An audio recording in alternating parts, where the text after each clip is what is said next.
आप देख रहे हैं YouTube चैनल क्रांतिकारी कर्मचारी के न्यूज। आपकी आवाज, आपका संघर्ष।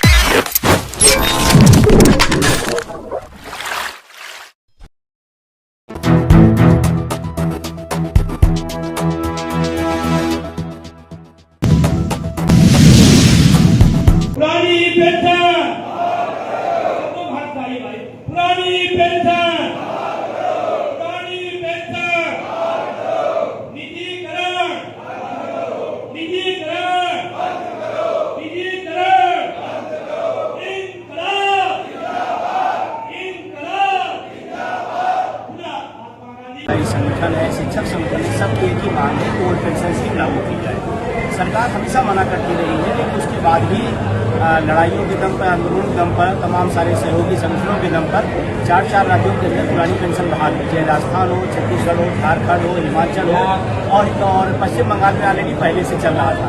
तो 5 राज्यों के अंदर ओल्ड पेंशन अगर स्कीम हो सकती है तो गुजरात में क्यों नहीं हो सकती, बाकी राज्यों में क्यों नहीं हो सकती, देश में क्यों नहीं हो सकती।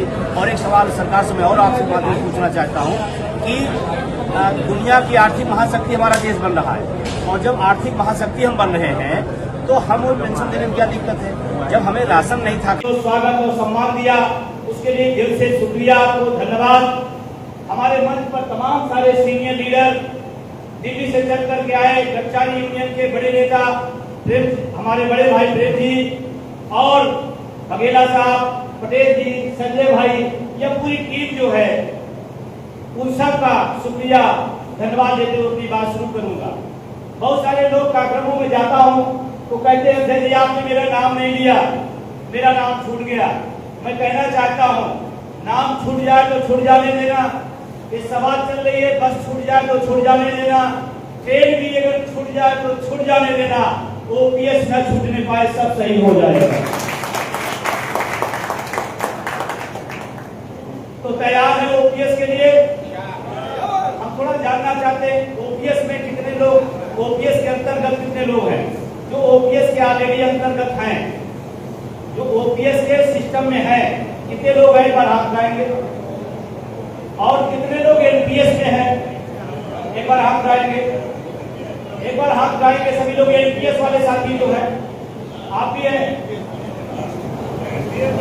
अच्छा, चलिए ठीक है। मैं इसलिए इसको जानना चाहता हूँ, अभी बड़े भाई ने बहुत अच्छी बात कही कि ये लड़ाई सबकी है, और सच में भी सबकी लड़ाई है। तो मैं उसी विषय पे आता हूं। गुजरात, जहां से कहते हैं देश चल रहा है, तो ओपीएस भी वहीं से शुरू हो, ओपीएस भी वहीं से शुरू हो। और ये जिम्मेदारी किसकी ज्यादा है? किसकी ज्यादा है? बोलिए, किसने बंद किया है और कौन रुकावट है? यही के लोग हैं, यही के लोग हैं। और पूरे हिंदुस्तान में तो एक ही बात कहा जाता है, कुछ गुजराती लोग बहुत होशियार होते हैं, ये कहा जाता है, लेकिन इसको सिद्ध करिए, ओपीएस ले लीजिए तो होशियारी प्रमाणित हो जाएगी। पुरानी कर्मचारी जो पुरानी पेंशन में आते हैं, इनके खाते में जीपीएफ आया करता था। जीपीएफ जानते हैं ना? जो लोग पुरानी पेंशन के अंतर्गत हैं उनके लिए जीपीएफ रामबाण हुआ करती थी, एक बड़ी ताकत जीपीएफ हुआ करती थी, उनका मान और सम्मान जीपीएफ हुआ करता था, जो एनपीएस में नहीं है। ताकत है। आप कहते अपने बच्चों को डॉक्टर बनो, एमबीबीएस बनो, आईएएस बनो, आप बेटा चिंता न करना, ये जीपीएफ का पैसा तुम्हारी पढ़ाई में लगा देंगे, ये जीपीएफ हमारे भविष्य है, जिसको छीना गया है। समझ में बात आ रही है नहीं आ रही? बहुत सारी चीजें जो ओपीएस में मिलती है, पारिवारिक पेंशन की व्यवस्था बहुत बड़ी ताकत थी, वेतन आयोग में उसका जुड़ाव था, आने वाले समय में बढ़ोतरी हुआ करती थी। अगर आप वेतन आयोग से बाहर कर दी जाए, आज आपकी जो पेंशन है 10 साल बाद भी वही रहेगी, अगर वेतन आयोग से आपको डीए से आपको अलग कर दिया जाए तो। ये दुकान में जाते हैं, 20 रुपए, 50 रुपए, 100 रुपए किलो टमाटर होता है। हम उस दुकानदार से कहते हैं भाई साहब 50 में नहीं, आप 45 में दो। हम लड़ते हैं, नहीं लड़ते? 5 रुपए के लिए लड़ते हैं। हम रिक्शे में बैठते हैं, वो कहता 20 रुपए का किराया है, हम कहते हैं हम 18 रुपए देंगे, हम 2 रुपए की लड़ते हैं। अरे वो भी लागू होता है, हम क्यों नहीं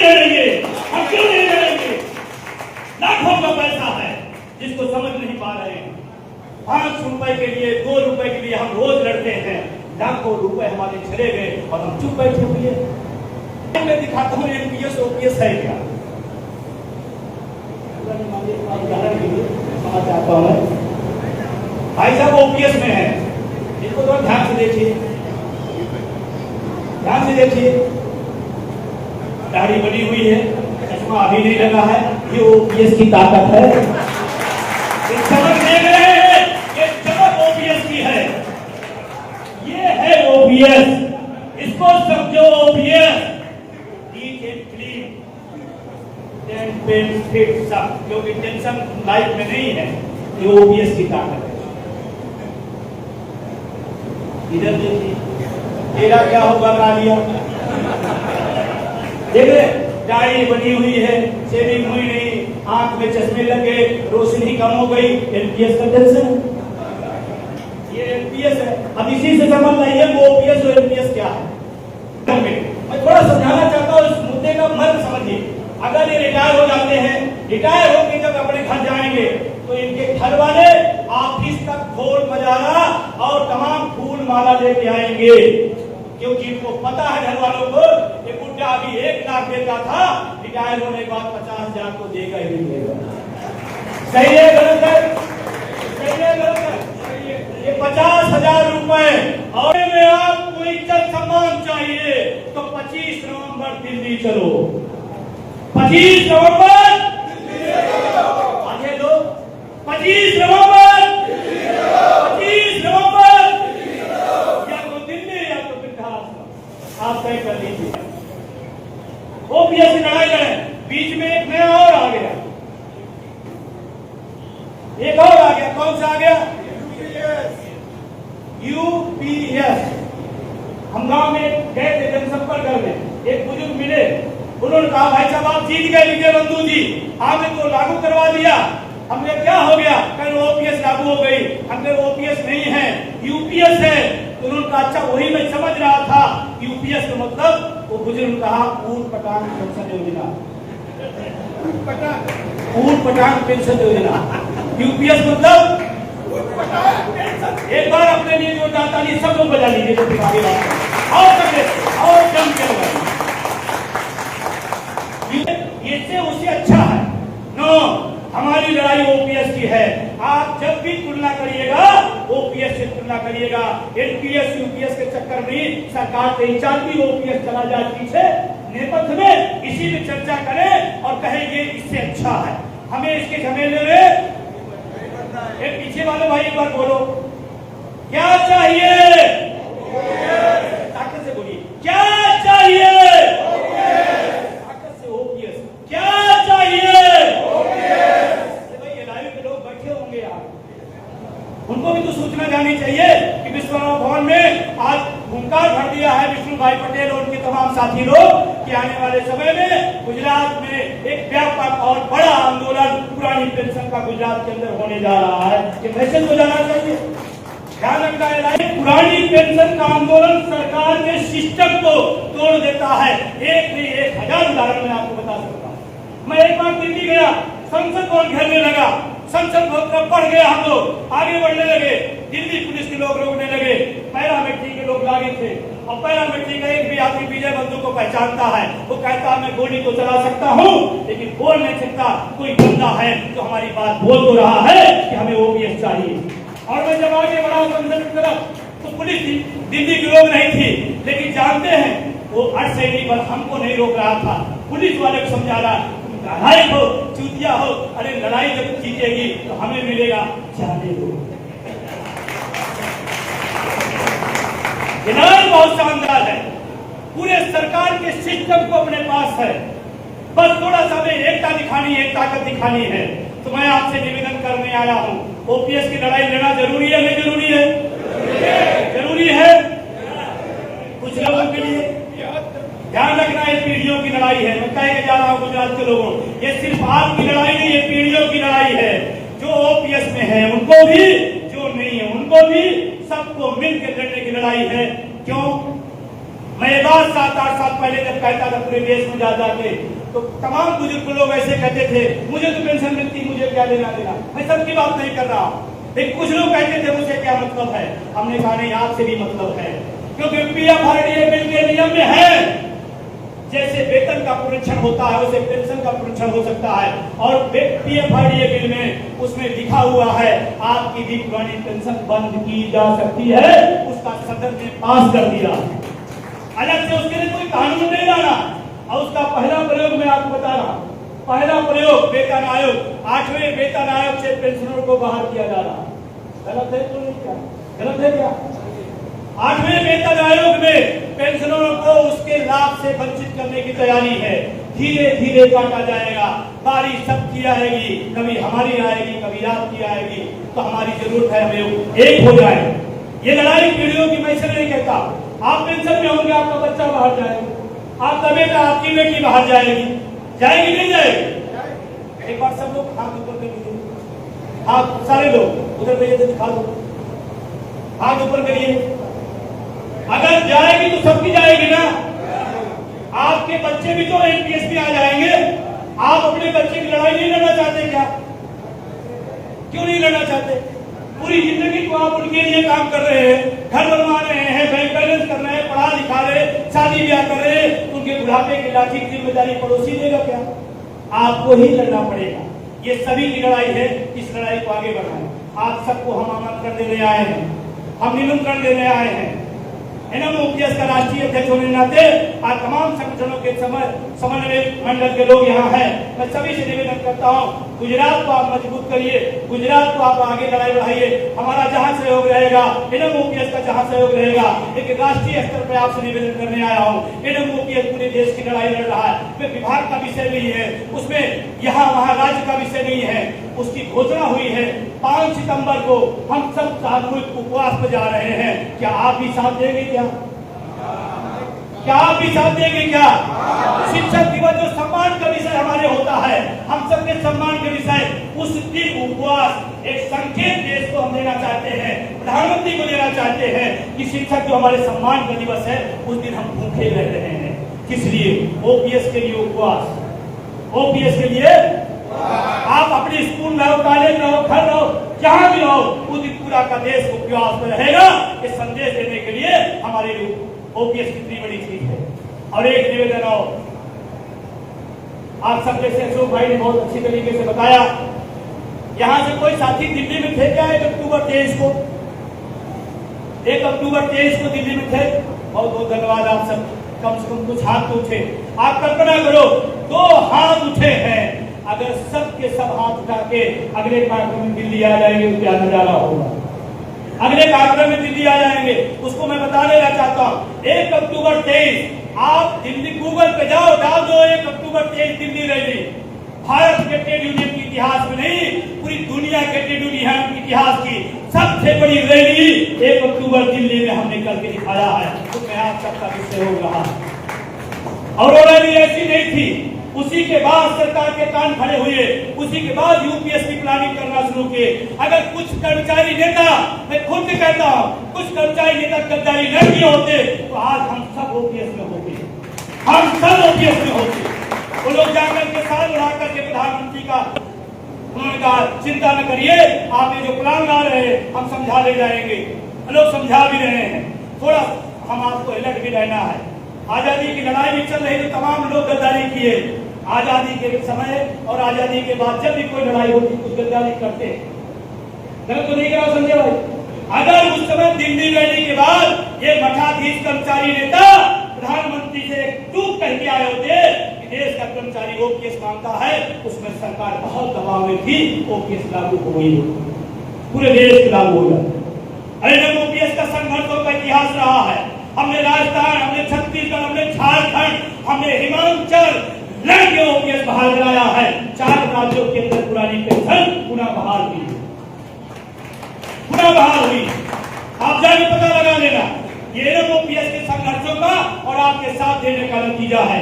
थोड़ा और हिम्मत दो, थोड़ा और साथ दो। मैं आपसे कहने आया हूं, गुजरात के भाइयों ध्यान रखना, मैं बड़े विश्वास और फख्र से कहता हूं, थोड़ी और हिम्मत और साथ देना। इस देश में 110% पुरानी पेंशन बहाल होगी, 110%। हम उसे वोट देंगे, इसमें कौन सी राजनीति है? और राजनीति है 1000 बार करूंगा, वो ठान ओपीएस का। हिमाचल के जयराम ठाकुर ने विजय बंधु की टीम को चुनौती दिया।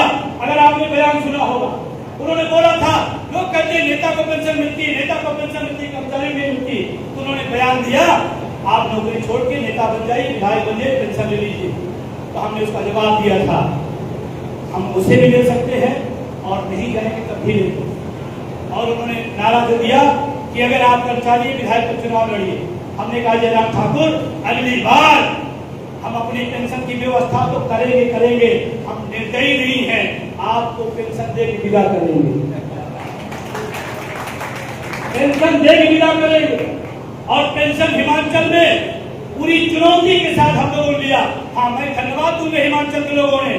जब मुद्दे की बात आई, जाति धर्म भाषा क्षेत्र सब भूल गए, एक ही बात नीचे से ऊपर तक जो ओपीएस की बात करेगा उसी को हम वोट करेंगे। और हिमाचल में हमने चुनौती दे सरकार हराई।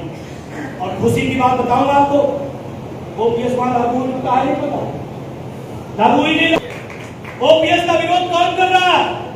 अभी संसद में 4 दिन पहले वित्त मंत्री ने कहा ओपीएस नहीं लागू करोगे। हम विरोध में नहीं है, वो विरोध में है और वो हमारे मुद्दे के विरोध में है। तो मैं ठोक के कहता हूं मैं आपके विरोध में रहूंगा। 35 लाख चुनाव जीतने का समीकरण 1-2% होता है, 1-2% होता है। आप तो कई परसेंट हो। यहाँ कोई प्राइमरी का टीचर है क्या? बेसिक वाले 1% और आप जितना हो 35%। मैं तो कहता हूं कर्मचारी किसी सरकार को बनाओ बिगाड़ सकता है, इतनी बड़ी कुपत हमारे में है, इतनी बड़ी कुपत है। लेकिन आपको तैयार बेसिक का कोई टीचर बेसिक है, टीचर शिक्षक कोई है? चलिए ठीक है, मैं आपको बता दूं प्राइमरी का मास्टर की होता है, बीएलओ कौन बनता है? सरकारी कर्मचारी बीएलओ, प्राइमरी का मास्टर बीएलओ। अरे आप जो एवीएम बीवीएम सेट करते हो, आप जानो अगर प्राइमरी का मास्टर कर्मचारी ढंग से सेट कर देगा तो आपका बेढंग हो जाएगा, नहीं हो जाएगा। हम बनाने बिगाड़ने के लिए। और एक बात मैं इतनी देर से क्यों कह रहा हूं, मैंने जो अनुभव किया, राजनेता न्याय अन्याय धर्म अरम कुछ नहीं, उसकी जीत हार में आप फर्क डालोगे तो सुनेगा, अदरवाइज नहीं सुनेगा। और यही मन को मैंने पकड़ा। अगर नेता को पता चल जाए ये वर्ग हमें हरा देगा, फिर आपकी बात सुनेगा। अगर समझेगा नहीं कुछ नहीं होगा तो आपकी बात तो सुनने वाला नहीं है। आप ओपीएस ओपीएस ओपीएस चिल्लाते रहे 100 साल, नहीं होगा। उसको एहसास कराओ कि तुम्हारा नफा नुकसान, हम तुम्हारा नफा नुकसान। और नेता एक ही बात डरता है, हार से के डरता है, पता है आपको, सिर्फ हार से। तो आप सब में ताकत है, हिम्मत है, थोड़ा एकजुट होइए। और मैं गुजरात के तमाम संगठनों से अपील करना चाहता हूं, आप सब एक प्लेटफॉर्म पे आकर के इस लड़ाई को आगे बढ़ाइए। राष्ट्रीय लेवल पर आप सब एनएमओपीएस आपका स्वागत करता है, उसमें आप सबसे अपील करने आया हूं। एक बिंदु और सरकार थी, मजबूत सरकार थी, अब मजबूत सरकार है या नहीं? और उसका एक नजारा मैं 25 नवंबर को दिखाऊंगा। कितने लोग 25 नवंबर दिल्ली आने को तैयार हैं? आएंगे? किसके लिए? विजय बंधु के लिए, प्रेमचंद के लिए, विष्णु भाई के लिए, अपने अपनी पीढ़ियों के लिए हमें आना है दिल्ली 25 नवंबर। दिल्ली 25 नवंबर, 25 नवंबर, 25 नवंबर दिल्ली। और आपकी तो बहुत सारी बातें हैं, लेकिन बहुत सारे वक्ता हैं, उनको सुनना है। एक बार नारा लगाएंगे, आप सब भी साथ देंगे। आप बोलेंगे ओपीएस पुरानी पेंशन, आप बोलेंगे बहाल करेंगे। और आप पूरी ताकत से आप उधर थोड़ा कर दीजिएगा, पुरानी पेंशन, सबको भाई भाई, पुरानी पेंशन, पुरानी पेंशन, निजीकरण, निजीकरण, निजीकरण, इंकलाब, इंकलाब, महात्मा गांधी और सरदार पटेल की नमन करता हूँ।